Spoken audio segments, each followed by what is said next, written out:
Hello and welcome to When Grooms Get Engaged, the podcast about a guy's perspective to wedding planning from two guys that are currently trying to survive their own. I'm Steve. And I'm Chris, and each week we will talk about how we navigated a different part of the wedding planning journey, what we learned in the process, and what we wish we had done differently. So, Steve, what are we talking about this week, and how many plus ones do I get? I have a lot of aunts and uncles that want to go to Greece. Chris, we are talking about the guest count. You get 1+1, and all your aunts and uncles can stay home, What? unfortunately. I know. And this is a conversation that you'll be having a lot. So today we're going to go over how to create a rough guest count because everything is always fluid with wedding planning until the actual day of. But I know, Chris, I don't know about you, but personally, I see the guest count as the starting off point to actually creating your budget because each person adds a certain amount of extra cost to the wedding. Definitely. Your guest count is going to dictate a lot of your budget and also what venues you can potentially look at, right? Like if you're looking at 50 people, you don't want a venue that can potentially host 300, right? It might look empty and vice versa. You can't obviously fit 300 people into a venue for 100. So this is going to be a critical piece to your wedding planning and a good jumping off point for the rest of your planning purposes. Yeah, exactly. So, um, kind of, I don't know about you, Chris, but when we started this, we kind of had a number in our head of about 100 people is what we kind of wanted the wedding to be at. Um, but 100 people at the actual wedding means very different things from how many people are actually invited, because not everyone can come, things change. Like you mentioned, plus ones. Do you invite your cousins plus one that, they've been dating for a week or not? Like, where's that cutoff? So, what kind of number did you guys kind of like start your rough guess count at? I think that's probably pretty similar to what we were thinking in our heads initially, without thinking too hard about it, without getting into the actual calculations and writing everyone's name down. I don't think either of us had a grandiose notion of, we're going to have a 500-person wedding. It's kind of the opposite of what we wanted. We wanted something a little bit more intimate. Where kind of everyone knew each other. So we wanted, we always went in knowing that we wanted to make sure our guest count was tight. So, initially what we did was, after we kind of had that number, you actually have to start thinking like, is that true to life? So we set up a shareable form in Google and just started listing family from both sides, right? We started with family just to see where that stacked up, what number that left us at. And then after that, obviously listed our close friends. Thankfully, we had a lot of mutual friends, so that kind of helped keep the guest count light. And we never really wanted to include like coworkers or anybody like tertiary like that. So, we were able to get like where we ended up was about 150. Mhm. My fiance's family also has people that are overseas, so we also knew that potentially they're not coming, but we'll probably have about 150 invites, and then we'll see how many people actually RSVP. Okay, so you guys went in kind of hoping for about 100 day of, but your total invites were around 150. Yeah, that's right. And we know that some people aren't going to make it for various reasons. Obviously, traveling is very expensive. Um, But yeah, we came out to about 150, and I think we'll come in probably around 120. So we're not too Mm, far off. That's actually pretty good. That's a pretty How good about you? turnout. Yeah, so we went in with 100 is what we wanted. And then our rationale was since it's going to be a Greece, we're going to keep the invite list, tight, and we're expecting everyone that we invite to come. So we didn't think there'd be a lot of slack. But then I spoke to my parents, and our invite list ended up ballooning to about 200 very quickly. Which is one of the things that the first thing to kind of figure so out so is double. yeah, exactly. is family considerations, right? Who do you have to invite? And a lot of times the way this works is I know in our culture, like let's say your parents were invited to, someone's wedding. The expectation is that when your parents' kids get married, so in this case me, they would then also get an invite to the wedding. Not so much the Right, wedding your right. parents went to, but the parents of that wedding's, bride or groom. They're the ones who would get the invite. So my parents came back with, all these extra people that they wanted to invite, or, second, third cousins. And the problem with cousins is that when you invite one, all of a sudden it's not one. You have to invite, It quickly all the spirals. Yep. cousins. Exactly, exactly. So this is where the biggest pitfall in kind of setting up these lists is like you may have three relatives that you like two of them and you can't stand the third. But if they're all the same, distance away in terms of family, you're gonna probably have to invite that third one as well. And that's just when it spirals, you know? Yeah, and I think, at least for us, I think we listed out everybody that we could think of, Mhm. and then started, like, slowly culling the list a little bit, if that's harsh maybe, but, we started tightening up the list, and, one thing we realized is everyone's gonna have to make this decision, and I guess there's no right or wrong answer, but when we started making this list, we were probably closer to that, 180-ish mark or so, and the difference was children. Yep. How many children of cousins and various, sides of the family. Um, Children are gonna add a lot to the budget, a lot to the cost, and are gonna add a lot to your head count if you include them. That's a good point. So that's one of the first guest considerations you need to think about. Is your wedding child free or is it not? Are you inviting all children or just, children like your niece or nephew? Um, Chris, it sounds like children added 20, 30 people for you, Yeah, potentially. easy. Yeah, easy, and then, unless they're under the age of 5, where they're getting, like, a kids meal, which is, gonna be basically, like, chicken fingers or, very, very small plate food that might be discounted through your caterer or venue. Anybody over the age of 6 is basically getting an adult meal for the most part.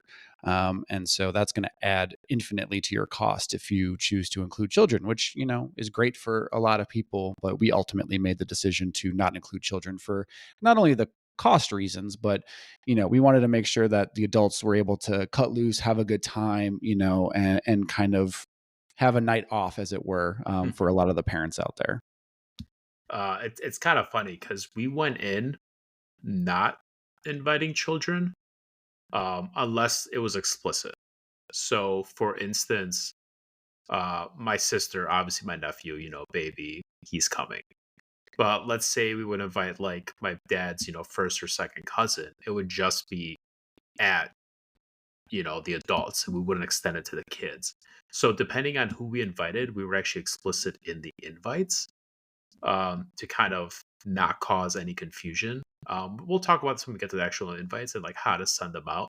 But that's one thing to consider when you do make this choice, when you do start inviting people. Don't be ambiguous in your invites. Mhm. People need to know like, hey, kids or no kids, this is only who is being invited, who has a space for it, who doesn't. There's always gonna be one person that doesn't listen, but, you bring up a good point. I think we also kind of we have some exceptions, right? And Hmm. and, you have to decide what's right for you. So, like, we tried to draw a clear line for children. So, it was children of immediate family only, meaning, my brothers and sisters or my partner's brothers and sisters, or if they were in the wedding party. Hmm. So, if there's a flower girl or a ring bearer, they're able to join, obviously, because they're going to be actually a part of the wedding. So that's how we limited it. And then otherwise, no children are included. Yeah, yeah, because then you just open it up too much. Uh, but almost like kids, plus ones. Chris, what kind of cutoffs did you make for that one? So we were kind of harsh in the plus ones, like unless as a couple, we knew them having a partner, right? Like we know that person is in a long-term relationship and we know of them, we've met them, talked to them, etc. We did not include plus ones as like a generic kind of like thing in our invites. So we wanted to make sure that we had a good idea of our guest count going in, could watch our budget, and so we are not including plus ones, and we're only including them in very limited circumstances where we know the partner. How about you? Yeah, kind of the same. There were people that we invited that we didn't explicitly mention a plus one, but we told them like, "Hey, if you need one, let us know."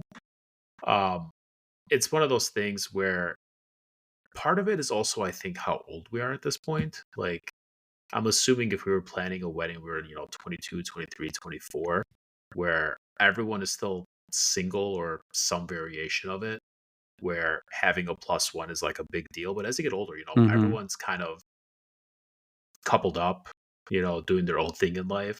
So thankfully, we didn't have to have a lot of those conversations.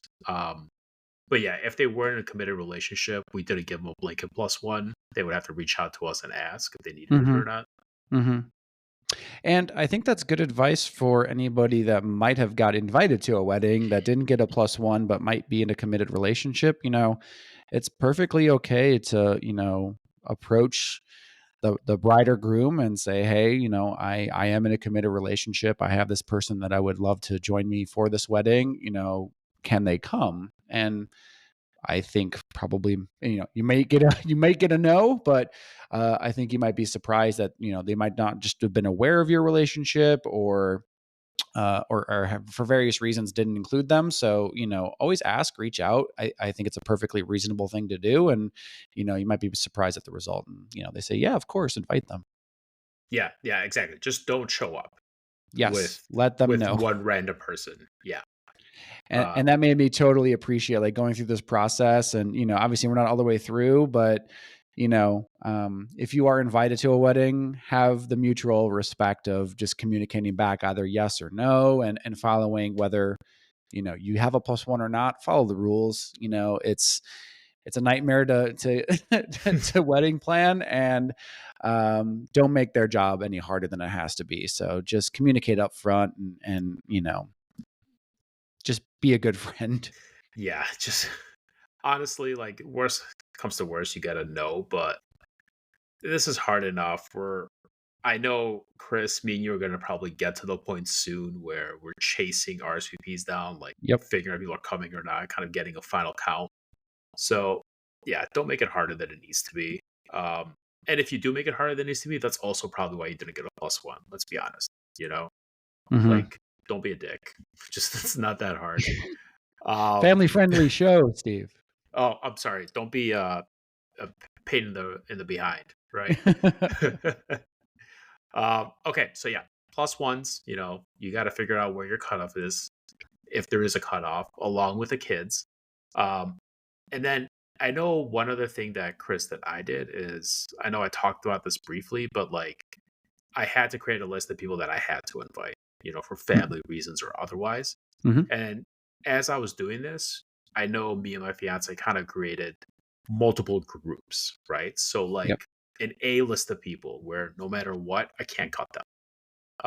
A B list of people where I don't want to cut them, but if I had to, it would suck. But just to make your budget, your guest count, whatever the case may be.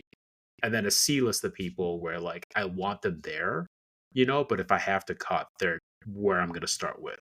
So like doing this, it's a little impersonal, unfortunately, because you do want everyone there, but sometimes it's not realistic, and this kind of lets you kind of like figure out and like move things around in blocks, add and take out as needed to kind of get what number you need. Right. Yeah. Like setting up that kind of list, I think, is important. I mean, obviously, we'd love to all have our friends and family and people from grade school, that we haven't even kept in touch with on Facebook. Yeah, We'd love to exactly. have everybody at our wedding sometimes just to celebrate us, but venues can't hold an infinite amount of people, Mhm.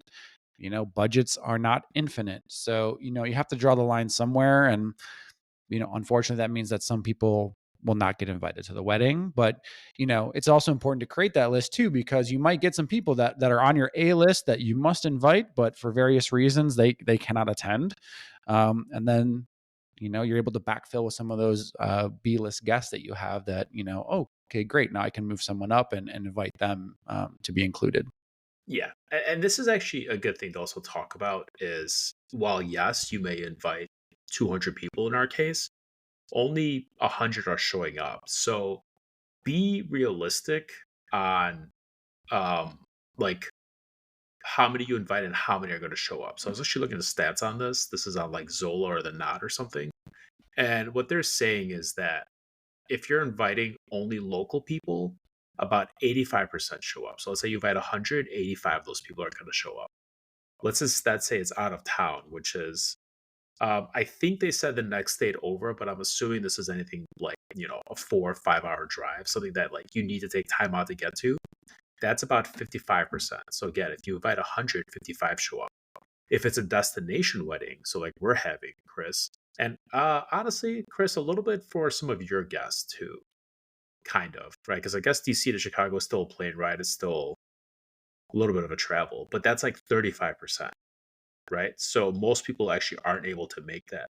So it also be realistic with what you're asking your guests when you kind of start picking out venues.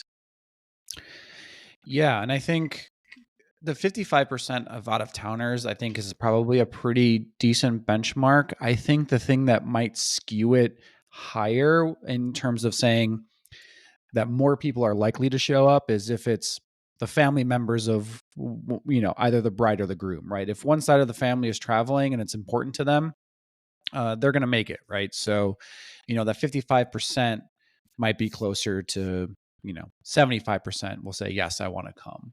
Mhm. So just know that like when you're dealing with family, they're more likely to make the journey. Friends obviously have different situations going on in their own lives, so they're more likely to probably to say thanks but no thanks, or I can't do it this time. Yeah, yeah, but this is a kind of a good benchmark to start gauging it. Yep. Because again, like we're if you're expecting 100 people, like that's kind of what you want to hit, and you invite only 100 people, don't be surprised if your guest count turns out to be 60, or 50. Um, which depending on how big of the venue you chose for 100, you might be kind of overpaying for how many people you have. So that's just something to consider when you are kind of coming up with this guest list. Yeah, you're going to want to invite more than you think, with the expectation that some percentage are going to say no.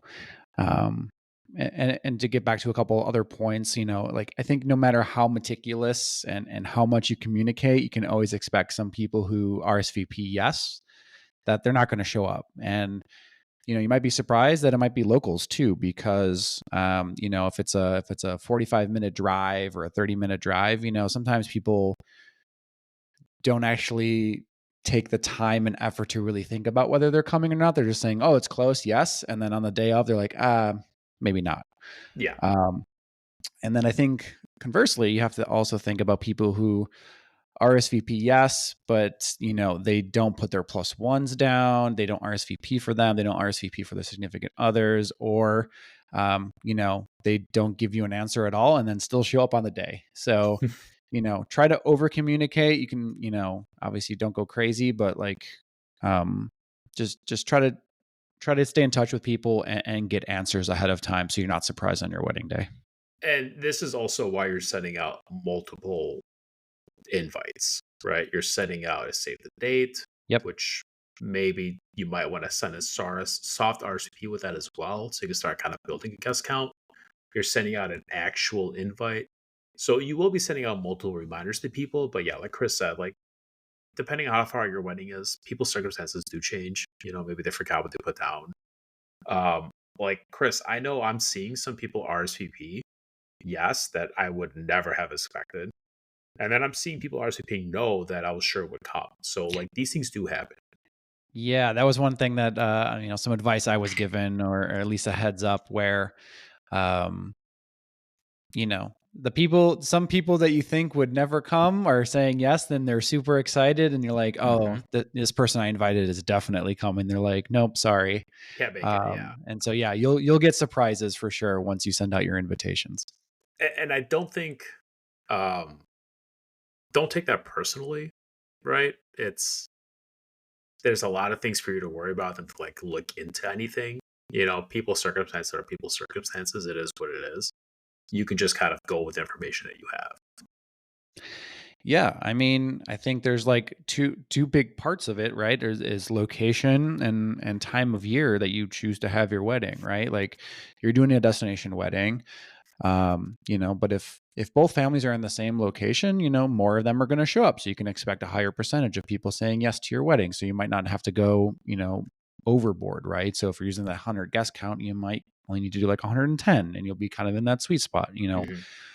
But if one side of the family has to travel, especially significantly, get on a plane, pay for hotels, you can expect more no's. And so you might want to invite a few more. And I think also time of year, I saw a popular trend where people are having a lot of weddings on New Year's Eve and then ringing in the new year with the wedding, which, we also contemplated, which was kind of a fun thing. People are going to party anyway. So why not have a wedding as well? But, if you're having your wedding either on a holiday or very close to a holiday, then you can also expect that more people are probably going to have other family obligations, and it's tough to make people choose, and they're more likely to choose their immediate family and go with those obligations versus your wedding, unfortunately.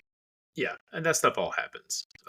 So again, just don't take it personally. Just be thankful that people let you know. Let's see. Oh, one thing I do want to mention though: don't invite people just to fill a seat or as like a backup. Um, I kind of feel like that's a little tacky. Um, and people kind of do pick up on it, right? So just invite people that you want to be there, not just so that they're a warm body in a seat somewhere. I think it all depends on where you are in that process, right? Like if you've already submitted your final guest count to your venue and you have like a big last minute cancellation, then you're probably paying for that meal, so you can potentially, try to see if someone can come. And it's not about like just filling a seat, but just seeing if they can come because you're paying for this anyway. You want someone there to celebrate it and take advantage of it. I think if you haven't submitted your final guest count and maybe it's like right before that time frame, yeah, absolutely what you said. I don't think you should just try to fill that seat. I mean, at the end of the day, you're paying for their meal and potentially their drinks. And so the way to think about it is like, would I just, offer to pay, dinner straight up for this person? Would I just pay, would I go into a restaurant, invite them out to a dinner and just say like, I'm going to treat you to a $150 dinner? That's kind of what you need to think about. And like, is this person that good of a friend that I want them there? And that I would just be like, yeah, that's no problem. So having that in mind can kind of help you adjust your attitude in terms of invites, right? Like you can't invite the whole world. I forgot where I was reading this. I think like Facebook or Reddit or something. And some of these like bride Reddits are wild. I recommend like just looking through them just to kind of get an idea of what the other side kind of deals with and thinks about. But like this one bride was talking about how she had people in like an A and B list. There was a destination wedding. But the reason why she had a B list is so that if people on the A list couldn't come, she would have backup invites. And that's kind of what I'm thinking about this, just to have people for the sake of having people, which like that doesn't seem pretty good. And then kind of piggybacking on that, don't invite people just if you expect them to say no, which also seems kind of Yes. counterintuitive. Yes. Because you might get surprised if they say yes, and Well, then you're kind of exactly. in a Yeah, you might get pickle. surprised if they say yes, which I guarantee you will happen. Like, Yeah. let's say you put out a beautiful invitation, you have great pictures, and like they open this and like, hey, I wouldn't come, but these people look like they know what they're doing. This is probably gonna be a fun party. And then, all of a sudden you got 5, 6 extra people you didn't expect. But Yeah. yeah, these Yeah. are just some things to think about when you're kind of coming up with your rough guest count. But ultimately, at the end of this, you need to come up with a number, plus or minus 10, 15 people that you kind of want the final wedding to be at or around. Because this will help you, create a budget. It'll help you find venues, find vendors. Yep. Because the guest count, like Chris mentioned in the beginning, it dictates so much. So much of the And money is tied to let it. me and sorry, let me interrupt. Sorry, I feel like I was just like stunned with that story. So I was just like, obviously we talked about it at the top of the episode. Like, you're gonna have an A list, a B list, and a C list, right? But the B list should be people that you legitimately want to invite, but just for various reasons, like again, venue size, like you can't invite everybody, right? You fall in love with this venue that has 120 person max capacity, and sorry, you can't invite 20 really close friends. They just not quite didn't quite make the cut. So I think the point of it is like, don't tell your guests that someone canceled so now they can come, or hey, you just got moved up from the B list to the A list, so RSVP right away because we have a lot of people who want to come to our wedding, right? It Yeah, just it's seems your very lucky day. selfish and very egotistical. So have some class about it. And you can obviously send their invites a little bit later if someone does cancel or SVPs knows you have some slots to fill up. But obviously they should be, at the end of the day, people that you legitimately want to attend your wedding. Yeah, if you're sending out an invite, send it to people you want there, right? Don't send it to people that you don't want there because, just to fill up a seat, that's pointless. Everyone on your list should be someone you want to spend time with. And, when you get down to the end of it, who you need to cut, these are still people you want there. You have to cut somewhere, unfortunately. And I guess I have maybe one more final thought for people to consider, and that's like, in our next episode we'll try to dive into budgets a little bit more. But you know if family members, i.e. your parents, or your significant other's parents are contributing significantly to paying for the wedding or paying for everything, you have to expect that they're going to have a say in who attends the wedding, right? So your guest list might adjust and have to include a lot of maybe their friends or business partners, for various reasons. So just know that if your parents are paying for the wedding, or contributing significantly, that there's gonna be a push pull on this guest list, and just be aware of that. Yeah, that's a very good point. Depending on how much they are contributing, there will be, opinions, and they could be as mild as I like this flower, or I don't like that flower, or as crazy as, hey, you need to invite my third cousin, their whole family, and that's 15 people we got to add. And that means So like other people can't come, right? So it's a potentially, difficult yeah. conversation, but hmm you know they they're writing checks, so they're gonna have a say potentially. So Yeah, but this is one of the reasons why I recommend coming up with a rough guest count before you try and find a venue. Um, so you can kind of, yeah, you narrow know, your search. well, you could, let's say you pick a venue that's only for 100 people and your guest list is 120. What happens then? You're out of a deposit potentially.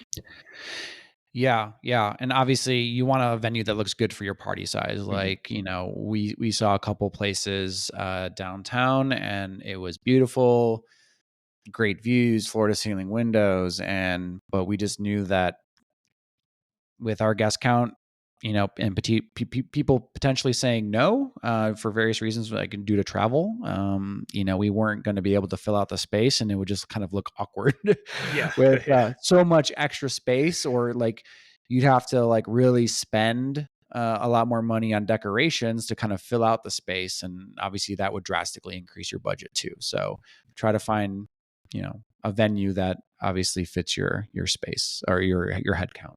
yeah. And we'll definitely talk about this in the budget piece, but you want a venue that's everyone's comfortable, but they're not, sprawled out across the place. Because, like Chris said, you have to put more flowers down to kind of fill it up. You're paying, full price for the venue anyway for people that aren't going to be using all of it. So it's definitely a lot to consider. But that's why having an idea of what your guest count is going to help you make a better decision on the venue front. I think that's great. Any other last minute words? Um, not on this one. This part is kind of annoying, honestly, but you're just gonna have to stick to your guns on it, Mhm. um, and kind of push through because you can tick and tie it. You know, you can add one here, take one there, but you gotta just settle on a number and just move forward. Yeah, again, this is just an estimate. This number is going to change. It's fluid, but this is kind of how you start your wedding planning journey. I think you need to kind of have this rough estimate. And then obviously your journey takes you into budget and venues and a whole lot of other things. So this is kind of the first big step that you need to take before you can start making some other big decisions. Well, Chris, with that, we are gonna finalize on numbers, and next week we're gonna come back with a rough budget. Chris, it's gonna Gonna be ru- really rough. gonna run the numbers. Just a few of them, man. As many as I can remember. All right. Thanks, everybody. And we hope you join us for our budget talk next episode. Perfect. Thanks, Chris. I'll talk to you. See ya. Bye.